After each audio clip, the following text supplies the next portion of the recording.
విజయ్ సేతుపతి గారు, మంజు వారియర్ గారు ప్రధాన పాత్రలో నటించిన విడుదల 2 అమెజాన్ ప్రైమ్లో 19 జనవరి 2025 నుండి స్ట్రీమింగ్ అవుతుంది. విడుదల 1కి ఇది సీక్వెల్గా దర్శకుడు వెట్రిమారన్ గారు తెరకెక్కించారు. కథ విషయానికి వస్తే విడుదల 1 ఎక్కడైతే ఆగిందో విడుదల 2 అక్కడి నుంచి మొదలవుతుంది. విడుదల 1లో చివరగా విజయ్ సేతుపతి గారిని పోలీసులు అరెస్ట్ చేసి జైల్లో బంధిస్తారు. విడుదల 2లో విజయ్ సేతుపతి గారిని బంధించిన ప్రదేశం నుండి వేరే ప్రదేశానికి మార్చడానికి తీసుకెళ్లే దారిలో విజయ్ సేతుపతి తన టీచర్ నుండి తీవ్రవాదిగా మారడానికి గల సంఘటనలు, మంజు వారియర్తో పెళ్లి, ఉద్యమాలు చేయడానికి గల కారణాలు పోలీసులకి వివరిస్తారు.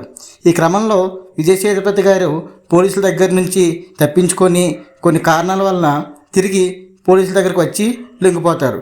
ఆ తర్వాత ఏం జరిగిందో సినిమాలో చూడవచ్చు. సినిమా ఎక్కువ రన్ టైం వలన సినిమా కథనం నెమ్మదిగా